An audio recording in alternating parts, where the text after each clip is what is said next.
Eu quero que nós comecemos por pensar que quando Jesus veio ao mundo, ele veio com um programa preparado. Eu quero que nós pensemos que quando Deus criou o mundo, ele o fez com um programa preparado. Deus não improvisa. As improvisações são nossas. E quando Jesus saiu a campo para iniciar o seu ministério formal, logo após o seu batismo, conforme o registro de Marcos capítulo 1, ele saiu e começou a pregar um sermão curtinho. O tempo está cumprido, o reino de Deus está próximo, arrependei-vos e crede no Evangelho. O sermão terminou aí.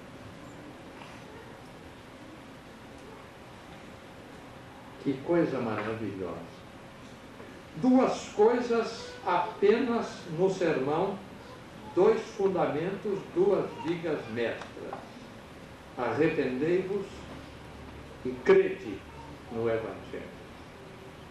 Os teólogos, pelos milênios, discutem o que é que vem primeiro, se é a fé ou o arrependimento. E aquele homem prático disse: vamos colocar uma roda e amarramos num lugar arrependimento, no outro lugar fé, vamos mover a roda. O que foi que moveu primeiro?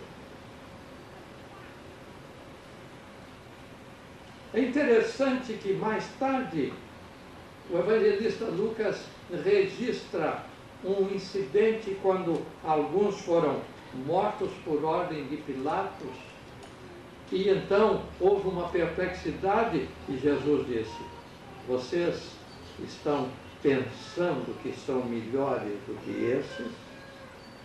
É hora de arrepender, senão também vão sofrer penalização. Com todo o amor que ele irradiava, ele tinha sempre em mente, diante de si, o fato de que não há encontro com Deus enquanto não houver arrependimento. Não há. Pode haver polimento, pode haver envernizamento, pode haver aparência, mas só quando o coração sofre este fenômeno que a língua grega, na sua exatidão, diz metanoia. A mudança do noia, a mudança da mente, a mudança do rumo. Só isto marca a conversão. Sem este arrependimento nunca haverá conversão. Pode haver palavras, pode haver lágrimas, pode haver choro, pode haver mão para cima, mão para o lado, mão para baixo, pode haver cantoria, pode haver tudo. Se não houver arrependimento, não há conversão.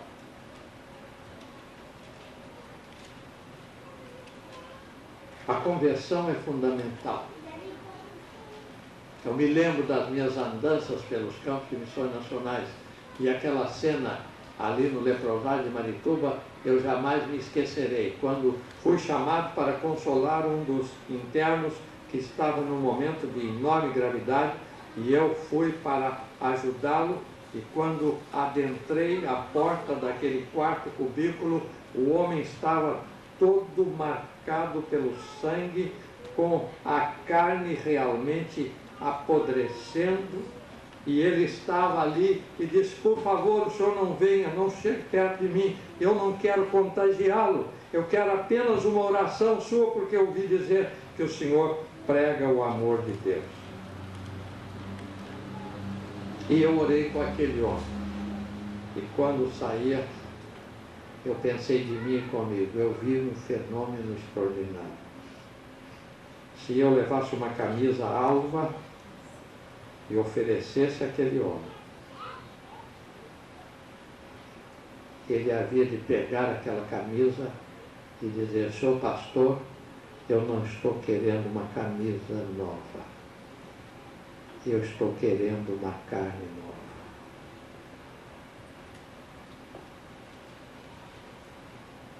A conversão é exatamente isso. E é o que nós encontramos nesta monumental carta, Tito, no capítulo 3, quando diz assim a palavra de Deus: porque também nós éramos outrora insensatos, desobedientes, extraviados, servindo a várias paixões e deleites, vivendo em malícia, em inveja, odiados, odiando-nos e sendo odiados.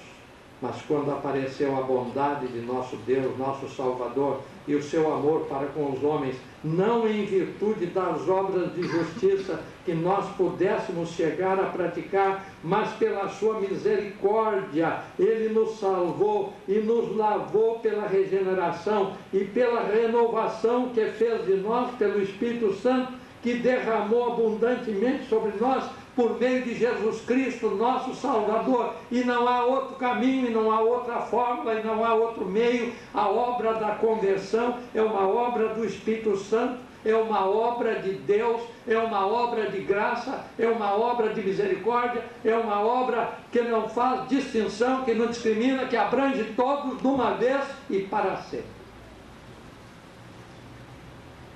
Este culto é preparado em oração, inclusive a ordem do culto.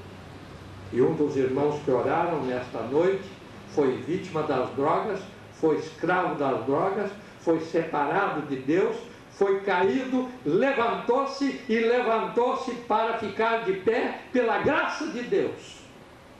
E isso ele disse na sua oração hoje à noite. Este problema da conversão, é interessante que quando o Nicodemos começou a elogiar Jesus, nós sabemos que tu és Deus, porque ninguém pode fazer isto.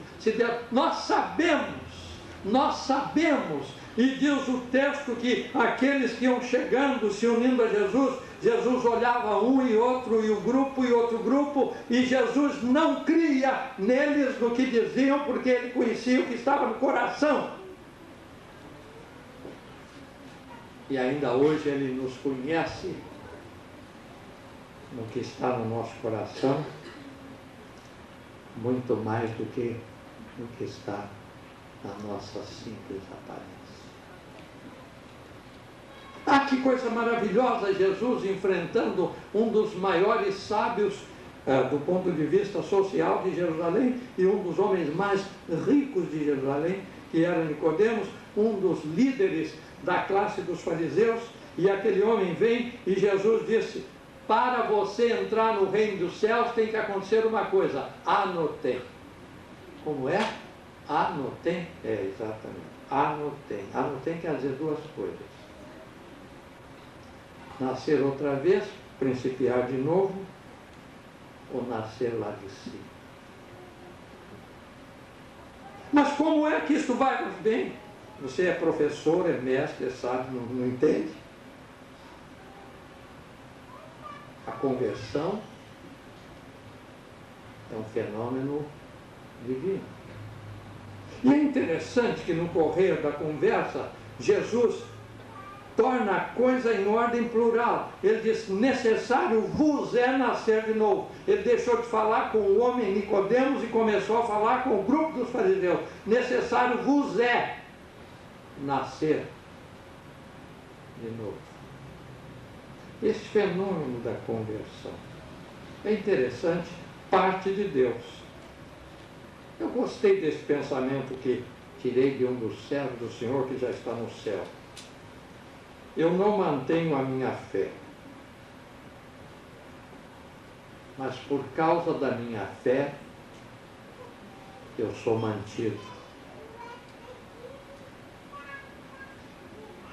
Por causa da minha fé, eu estou me convertendo do que eu não quero crer para aquilo que eu devo ser. E temos neste pensamento de um servo de Deus que já subiu para as alturas, temos neste pensamento esta ideia de que na conversão verdadeira surge uma estrutura nova, surge um caráter novo, surge uma postura nova, surgem modificações que com o correr do tempo vão aperfeiçoando o que pretende ser, até que ele seja, como diz o apóstolo João, nesta sua monumental primeira epístola, no capítulo 2, quando ele tem esta expressão, aliás, no capítulo 3, quando ele disse: e todo aquele que tem esta esperança há de purificar-se a si mesmo, como também ele é puro. Porque assim como ele é, nós chegaremos a ser. Este é o fenômeno da conversão. Nenhum pastor é juiz de ninguém.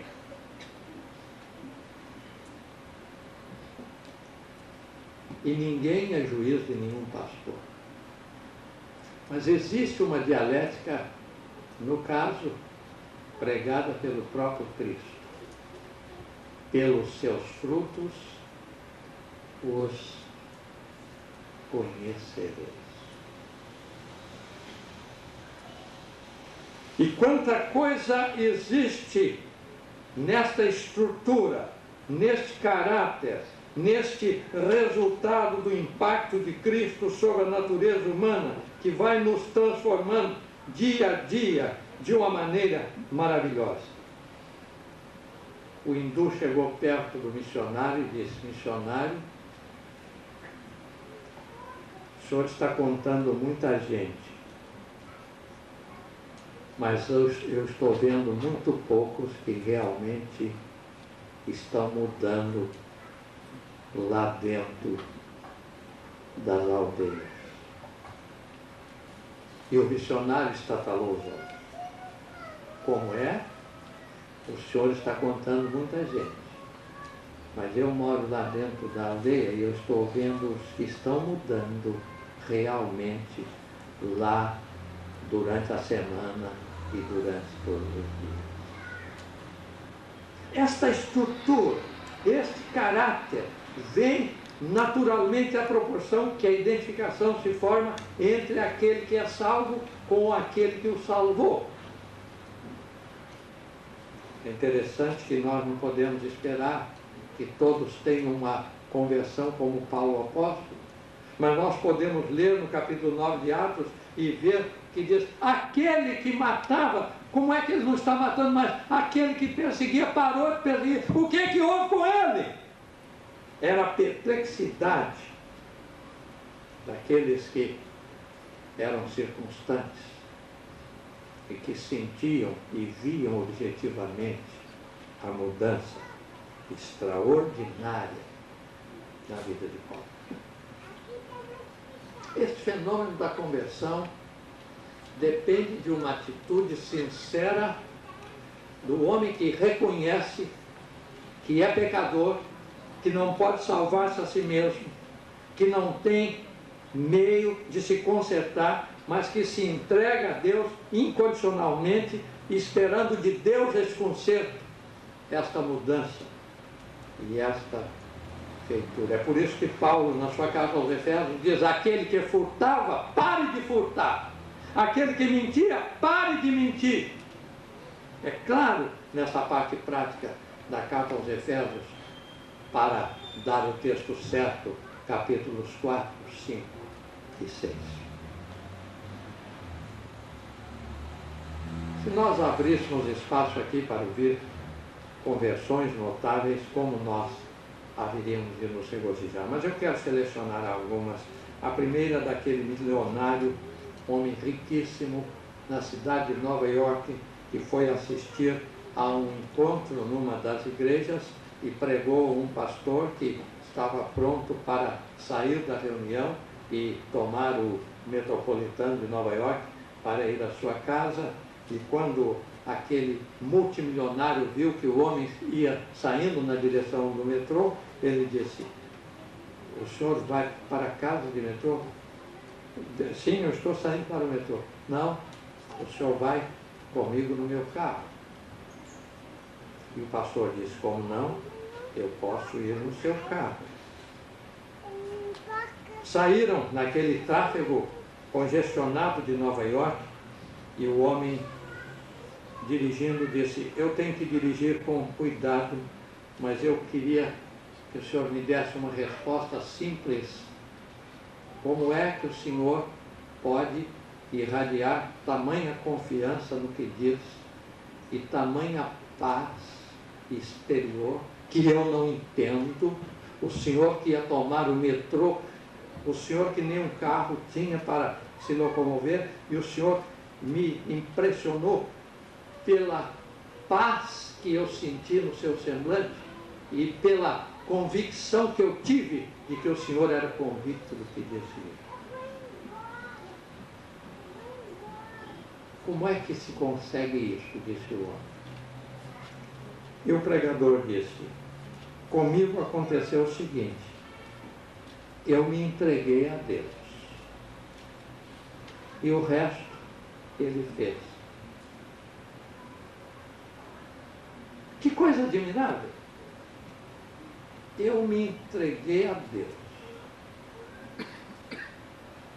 o resto ele fez. E o homem disse: como é que eu posso me entregar a Deus nesse tráfego louco guiando esse carro? Me ajude, que eu quero entregar agora. E o pastor disse: continue prestando atenção na estrada. Eu vou dirigir, eu vou falar as palavras e o senhor repete as palavras. Ó Deus, eu sou pecador, eu me entrego a ti. E o homem disse: ó Deus, eu sou pecador, eu me entrego a ti. Amém. E o homem disse: amém. Já estou sentindo a diferença. É o fenômeno da conversão.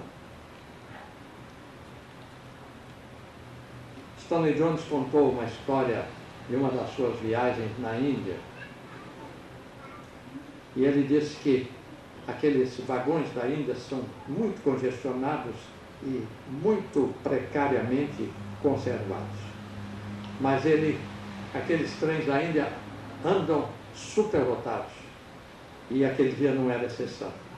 E o Stanley Jones se espremeu num daqueles bancos, ao lado de uma senhora com um semblante carregado, triste.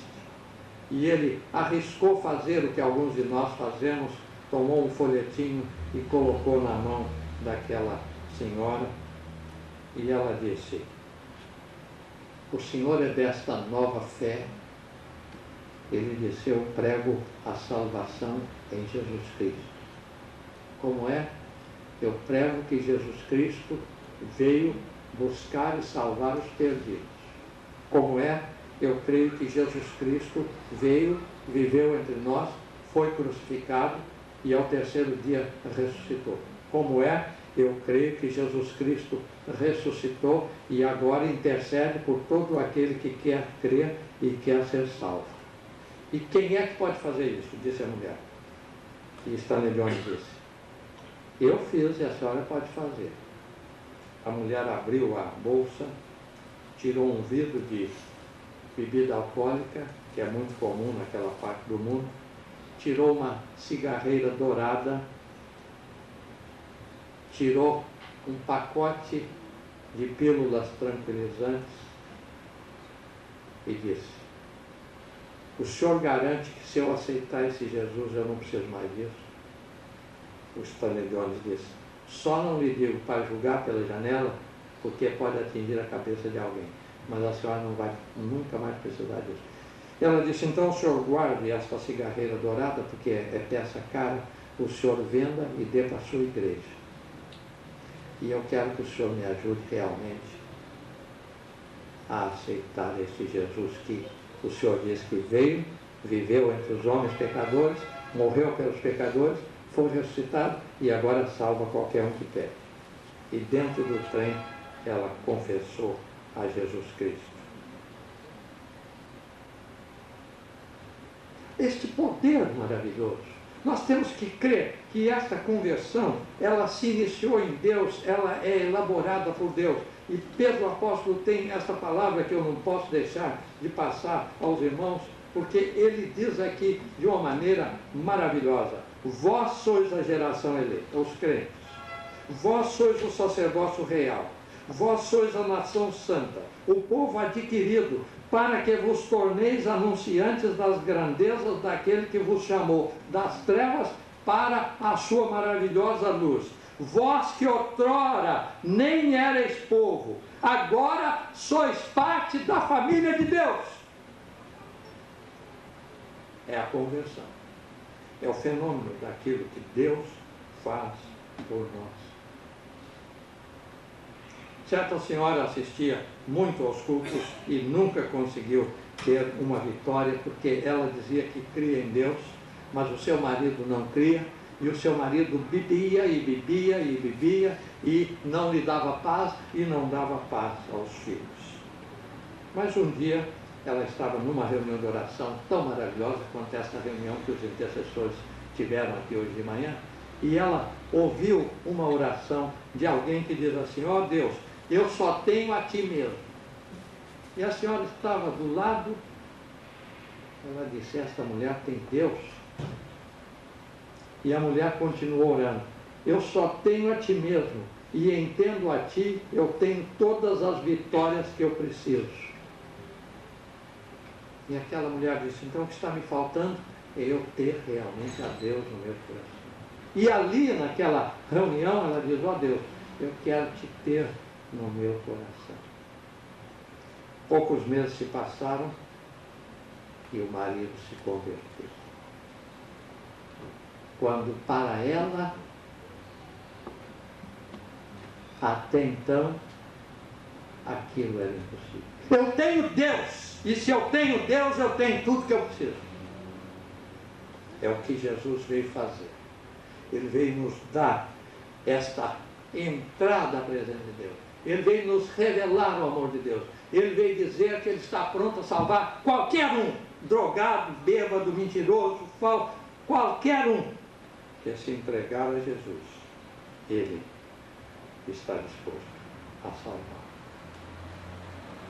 Eu estava lendo uma revista de aviação, dessas que dão no avião, e lá estava escrito que para o avião subir, ele precisa 2 ou 3 vezes o tanto da força para subir que ele precisa para se manter em voo. E aqui tem uma explicação, porque é tão difícil às vezes se converter. É tão difícil às vezes sair do lugar e vir à frente e dizer: eu aceito Jesus. É tão difícil, mas é glorioso, não tem preço, não há nada igual. Quando o homem sai do seu lugar e diz: eu sou pecador, mas eu me entrego a Jesus, eu quero esta salvação. Nós vamos agora dar oportunidade àqueles que querem hoje fazer isso. Nós vamos cantar esse hino 245, mas antes, pastor Heraldo vai orar. Pastor Heraldo vai pedir a Deus por todo aquele que esteja aqui em dúvida, em problema, em dificuldade, todo aquele que entrou aqui necessitando Cristo. Pastor Heraldo vai orar e logo depois nós cantaremos 245 e vamos abrir esta santa oportunidade. De pé, cantar 2, 4, 5. Eu quero ver quem são os primeiros que vêm à frente confessando Jesus agora. Pode sair, de onde está? Vem aqui e diga: eu quero ser um crente. Eu não sei nada como ser, mas eu me entrego a Jesus. Pode vir agora.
Vai tocar a música.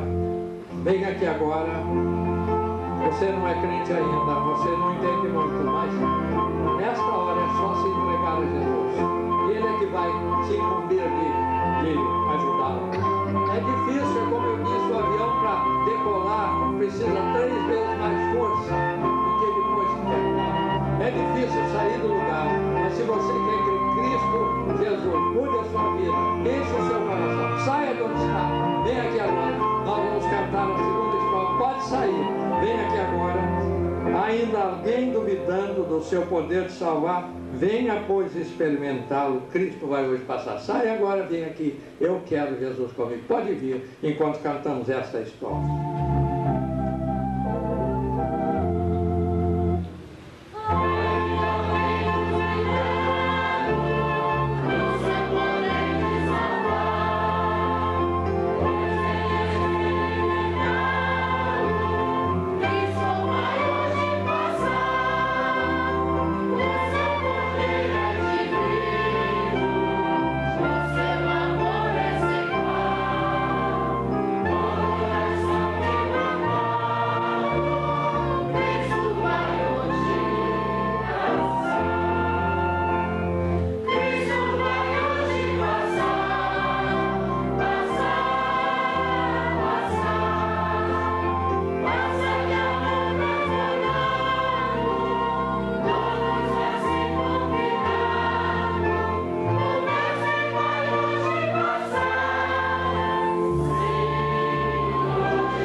Tragam a Deus os seus problemas pessoais, tragam em fé, coloque-os no altar de Deus, coloque-os de coração, coloque a sua própria vida.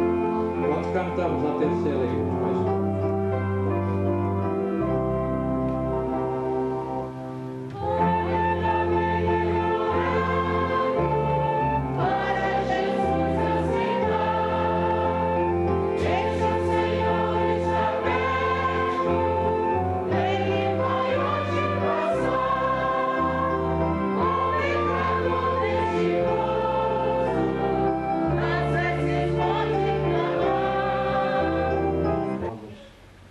Gastar esse tempo com Jesus. Você pode dizer a Deus o que quiser agora.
presença dEle pelo Espírito Santo.